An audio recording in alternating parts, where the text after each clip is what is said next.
Okay. Having trouble connecting. Please check your internet connection. My connection is strong. Why is this not working? Okay, I'm gonna try what? Take two.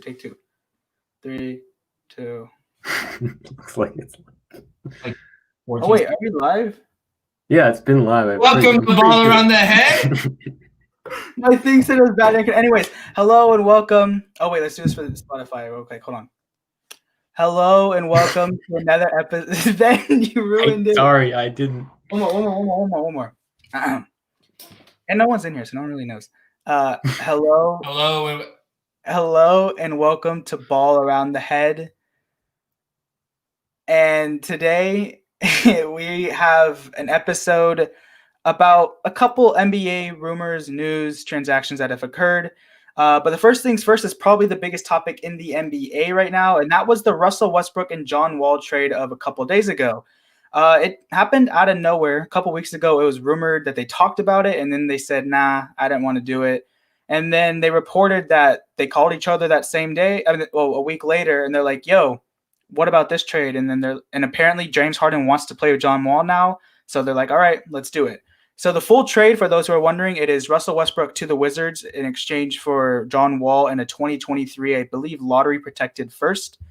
So initially, Ben, what's your thoughts on that trade? This is really weird. Like, this is one of the weirdest blockbusters for me because, like, John Wall and Russell Westbrook, like, you can't have two more similar superstars switching teams. I mean, both of them are – it's just all athletic game. They're terrible in efficiency and three-point shooting. Like, I'm just being honest. Like, their games are totally just athleticism-based. And honestly, it doesn't really make a whole lot of sense for the Rockets. I mean, I'm assuming the only reason they did it would be that James Harden wanted to play with him, if that's what you're saying. But they're just downgrading and getting a first-round pick in the future. Like, I don't like John Wall's chances coming off of this Achilles injury, given that his game is really dependent on athleticism. Like, it's just... I mean, I guess I like it a little bit for the Wizards because then now at least they'll be relevant. But other than that, this is a weird one. Yeah, I have to agree. The relevancy factor, I think the Wizards, if I had to say which one won the trade, I would actually say the Wizards. And I think John Wall's a great player, but I don't think I have ever seen John Wall play basketball. And I've been a basketball fan. All right, so yeah, John Wall's been injured for like 12 years, it seems like. So I can't really say I've really understood or watched his game, but I know that he's a very athletic based player, and the same thing with Russell Westbrook, what Ben mentioned. But sticking back to the relevancy, I would have to say the Wizards really won because Westbrook is just horribly mistreated on the internet as far as the way people talk about him, his game. The way he contributes, a lot of this negative thoughts about Russell Westbrook. But I just think it's one bad year with James Harden. People will see James Harden will be the problem after DeMarcus Cousins and John Wall don't do good with James Harden. They'll be like, okay, well, Dwight Howard wasn't the problem. Chris Paul wasn't the problem. Russell Westbrook wasn't the problem. It was James Harden the whole time. And I think the Wizards will make the playoffs, and I think Russell Westbrook was a great pickup. Yeah, I actually like Andrew's point he just made right there. It's true. Some people believe that Harden, his play style isn't championship caliber if he's the leading role person, because it's just an ISO ball for the majority of it. So Andrew's right. They went through Dwight Howard, Chris Paul, Russell Westbrook, and now it's John Wall's turn. And I mean, John Wall is arguably one of the worst out of all of those. But yeah, I agree with you guys straight up. I feel like this is a move the Wizards had to do. If John Wall truly wanted out, which it was reported he did, and then the GM said he never said something, and John Wall said he never said something. So who knows? The person reported was very trustworthy, so I'm going to believe him. But if that's the case, Russell Westbrook's probably the best you can get for that bloated contract of John Wall's, and you give up only a protected 2023 first, which, I mean, probably isn't going to be that important. I can see the Wizards easily making the playoffs. I think their team's a little better than people think. They're not winning a series, don't get me wrong, but I think they're a lot better than people think. But the Rockets, I remember a couple weeks ago, I asked you guys who the biggest loser was this offseason, and I said the Rockets, and I still stand by it. James Harden apparently today didn't show up to practice because he went to party with the baby last night for his birthday. And that's a horrible example. I get he's like a What do you mean? It's literally the baby. I would not go to practice either. But I didn't know it was the baby. Happy birthday to baby. It's a horrible example for the younger people on the team and the other people on the team that, our star player doesn't want to go to practice. Why do we have to? He went to go party, and now he has to be quarantined because of the new NBA protocol rules, which are very strict. So he has to be by himself for a couple of weeks and on a couple of days, I believe. Yeah. Are you sure it wasn't Little Baby? Because I know that James Harden and Little Baby are friends. You think it was the baby? I think it was. I don't know. I'm gonna be honest with you. I'll look it up. Okay. But anyways, and as Ben touched on a little bit, like John Wall and James Harden, is that really a good fit? Like, really? John Wall won't need the ball as much, like scoring wise, and he's a very good playmaker, one of the best assist getters in the league. And maybe that's what Harden's looking at. Another superstar that doesn't want to shoot, would rather set him up. But again, like he can't shoot. Boogie is a complete shot in the dark. He signed to a training camp deal, so his deal's not even guaranteed. If he's not good in training camp, he's gone, and they don't have to pay him anything. So it's, as Ben said word for word, it's just a weird trade. Like something you swap two bad contracts in two completely different situations and hope you strike gold. But I like the move for the Wizards, and I think there's a move they should have made. Yeah. And by the way, it was Little Baby. Okay. Well, I apologize. It's okay. So another big move moves that occurred over this past week was the Lakers' two big stars have re-upped with the franchise. LeBron James agreed to a 2-year, $85 million extension, and Anthony Davis agreed to a 5-year, $190 million deal. Now, a lot of people thought AD would take a 1-and-1 or a shorter contract because he wanted to be free agents with LeBron, but he said himself that he wanted this long-term security because he's been hurt a lot in his career, and he wants to make sure he has money in case something unfortunately would happen to him. And LeBron, it lines up perfectly with Bronny if they were to allow people to come out of high school. And most people are speculating, and I'm pretty sure it's going to happen. Whichever team drafts Bronny will get LeBron. Mm-hmm. So, Laker fans, Andrew first, how many championships will LeBron and AD win together? Not 1, not 2, not 3, not 4, not 5. No, realistically, I could see I'm going to say at least 2. This year, Lakers will win the championship back to back. There's no way around it. But I'm going to say at least 2, and I'm going to say a 3-peat is possible. And I'll say, I was talking to one of my teachers earlier today, and they were saying that they were going to move back to LA sometime in the future, in 2024. And I was thinking, so you're going to move back to see LeBron and AD win the first NBA 4-peat? Can you imagine? I think at most it would be a 4-peat because LeBron's not going to be able to. If he doesn't win the 3-peat, I don't think he'll win another ring, honestly. So, okay. Yeah, I think the most is going to be 4, and then at least 2, counting the one last year plus this next year. Okay, Andrew. I'm not Andrew, Ben. Yeah, I think 1 more. So 2 with LeBron is a good number. Like, I'd be happy with that. I mean, I know it's well known and we like to talk about it a lot, but LeBron's getting old. Like, I mean, you know what they say, Father Time is undefeated. Everybody's like, oh, LeBron, he's not showing any signs of aging. Well, but he will eventually. It's just a question of when. I think, judging based off the moves they made this offseason, they're the favorites going into next year at this point. So I think they could easily get 1 more and maybe even a 3rd. Yeah, I have them winning at least 1 and at most 2. As Ben mentioned, like LeBron's getting up plus there. Plus the one that they won, right? So 2, then 3. I have 1 or 2 more, not the one, not counting this recent one. Yep. So I mean, I could put my bias cap on as a Celtics fan and say, no way, they're not winning another one. But realistically, like Ben mentioned, they are the favorites coming into this year. Their team got better than their championship team.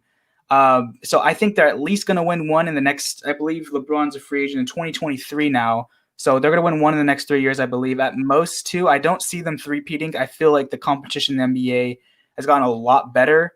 And playoffs always depend on matchups, honestly. You can see, like, the Lakers had all respect to the Nuggets. The Lakers were an easier matchup for the Nuggets, or the Nuggets were an easier matchup for the Lakers than the Clippers would have potentially been. But I mean, we never know.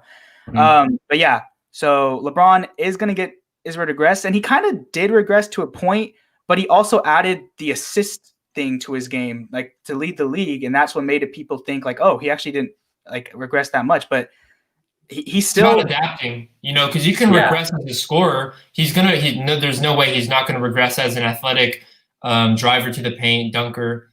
The only real way to not regress is to adapt, and that's what you're saying. I mean, Chris Paul, who's as old as LeBron, is still, you just saw what he did with the Thunder, and that's because he doesn't rely on driving to the paint. He's a point guard, just like a LeBron this year. So it's about adapting, and I think LeBron will do fine with that, and that's how he'll get years on his career.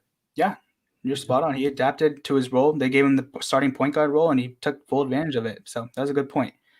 What do you think the Lakers, like, you think I think it'll be really interesting that year that Bronny's in the draft.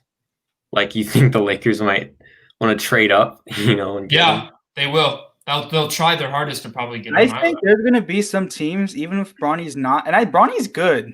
Let's just not forget, Bronny's pretty good. But I think there's going to be some teams that might overreach for him just for the fact to even get like a 38-year-old LeBron. A chance to get it. Right? It's not like there's no guarantee. To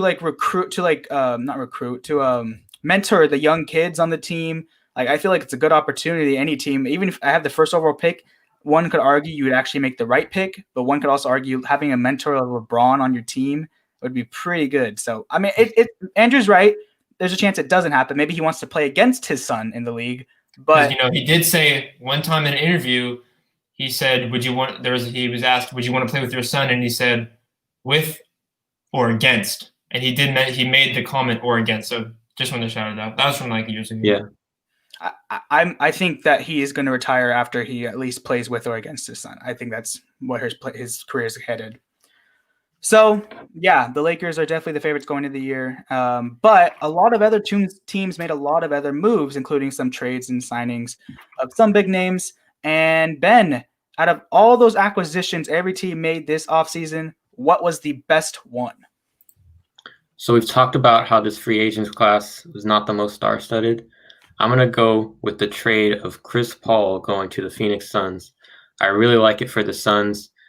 I mean, there's only so long you can spend with this stud, Devin Booker, at the bottom of the Western Conference. You need to give him a taste of winning so he doesn't take Draymond Green's advice and leave.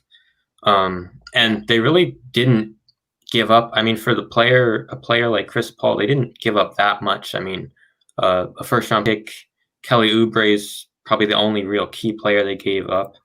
I think it's a good price to get some winning in Phoenix for Devin Booker and probably have a better future overall, even though they kind of mortgaged a little bit of their future right now.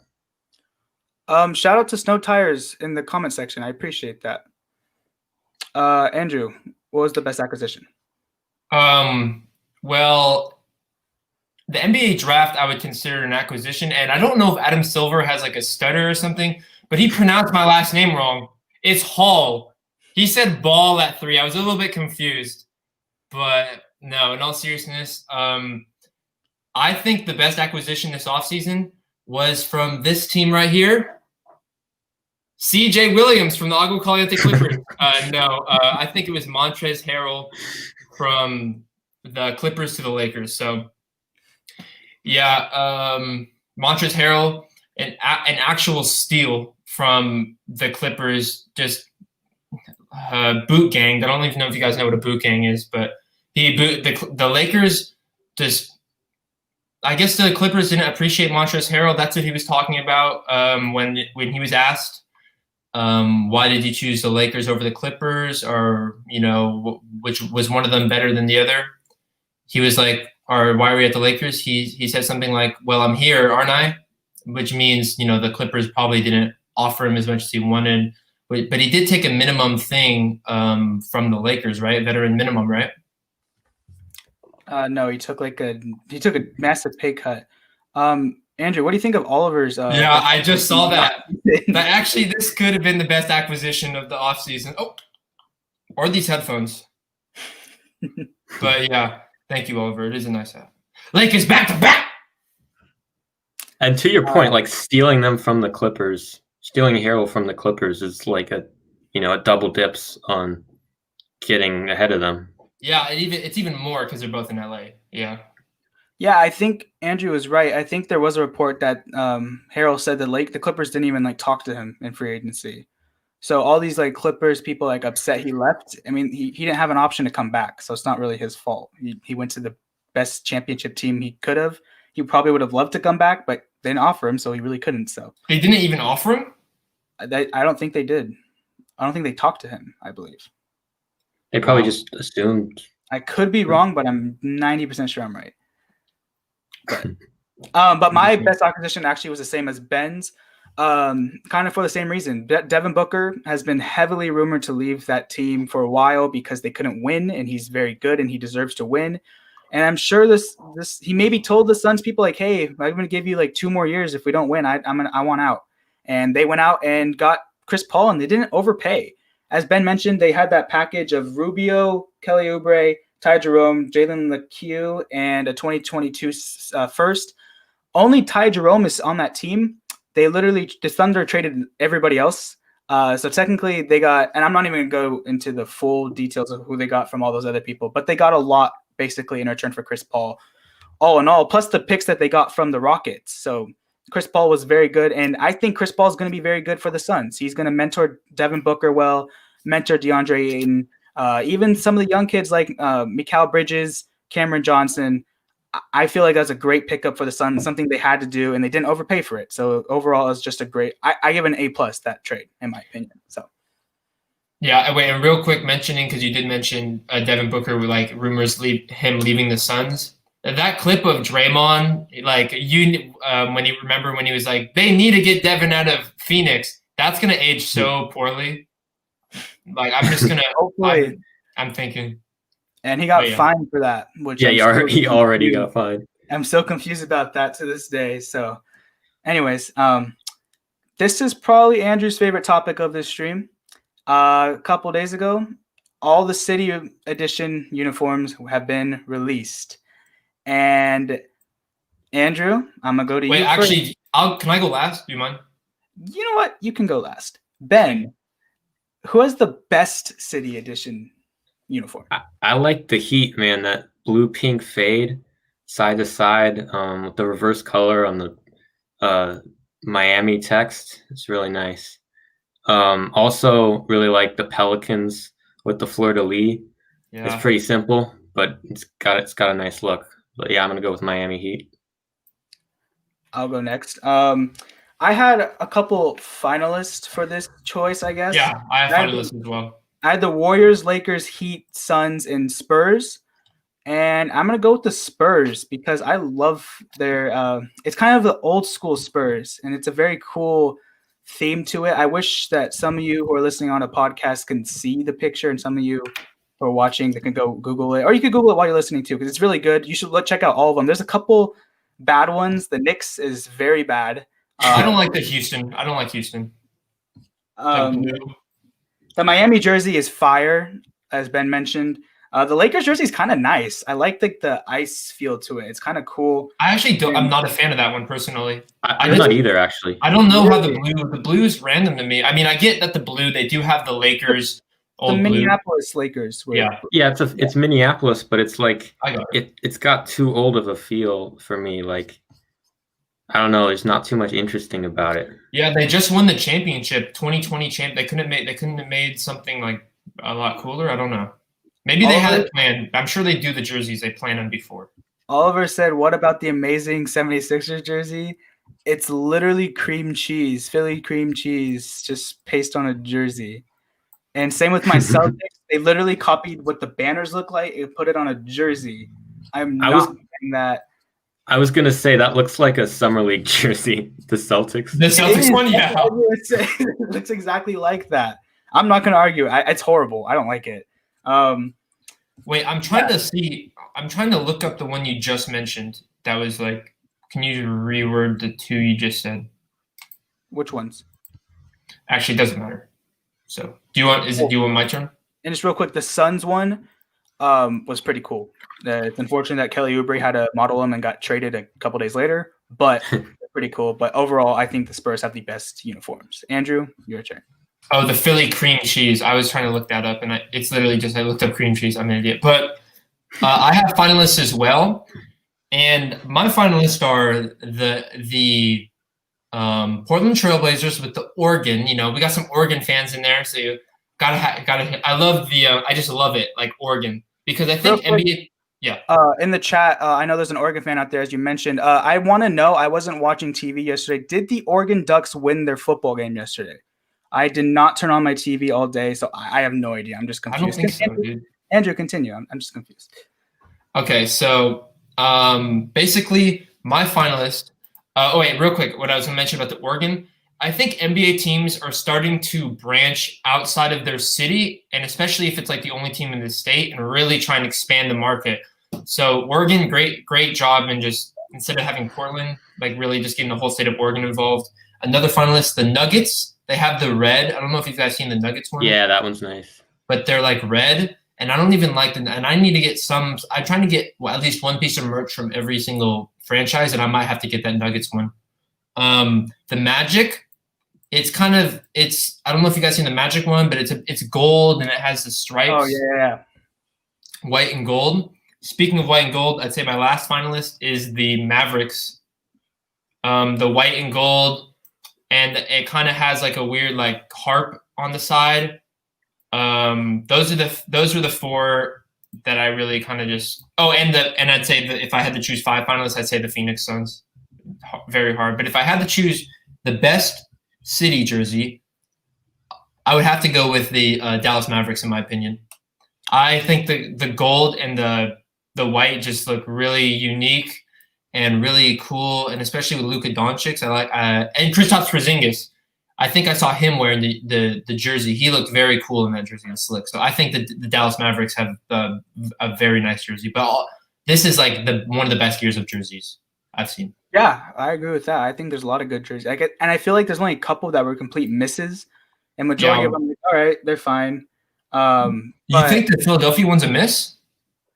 Yeah, I'm not really digging it. I don't like it. I feel like they try too hard. And I like the little trust the process. You see the trust the process in there? Yeah. And Oliver, I apologize for the Oregon jab.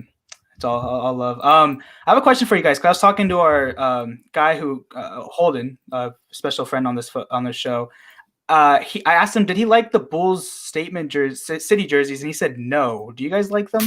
I think they're kind of cool. I have to look them up. Like, I would definitely cop one if I had the money to do so. I think it's kind of Kobe White. That photo shoot was sick. He looked cool. I think they're pretty nice. Andrew, black and gold. The black and gold. Okay, so that side trim is really nice too. That diamond pattern. I'll have to say the side trim is definitely the highlight of this one. I feel like the numbers are very thin, honestly. Like that's just a pet peeve, though. I like to have the number be pretty big, but I mean they're all right. I can see why Holden doesn't like them. Like I don't know, they're not anything too special except for the side trim. All right, so that was a fun discussion, actually. Comment if you want your favorite jerseys so far. Andrew said they're really good jerseys, so there's look them up if you haven't. Unless you have the Knicks. If you say the Knicks have the best jersey, then you are very wrong. So last thing we're going to talk about is the kind of look them up too. The biggest beef that is going on in the NBA right now. I guess you can say it's a beef. Paul George was recently on a podcast with Matt Barnes and Steven Jackson. I don't want to get the podcast name wrong, but I think most of you who are diehard fans know.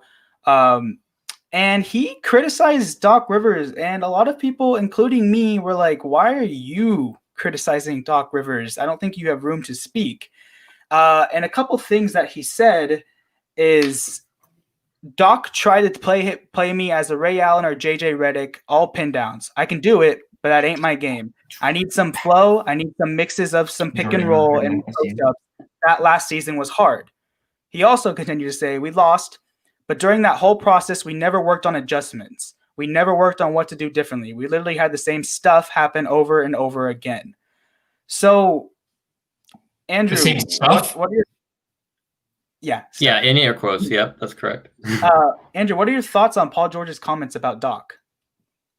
I think Paul George is just never really held himself responsible. I think this, but I definitely feel bad for Paul George because he was such an amazing player. Then he got injured in the USA game, and ever since then, I feel like it's just been like, except when he was MVP candidate finalist with the Thunder. But even then, like, Damian Lillard shot that shot over him, and he couldn't hold himself responsible. That was a bad shot. Okay, it was also, probably bad defense, right? Better offense. And then another instance, I'm sure, with the Pacers. I don't know if he ever made excuses with LeBron's. Like, I didn't really watch the NBA that far, but I'm sure he did excuse. I just think that Paul George has never really been able to hold himself responsible. But I think this offseason, I at least hope he's really putting the work in. Now that he's engaged his fiance, right? Engaged or married, I'm not sure. All I know is that she got a ring before him. Maybe he can focus on basketball.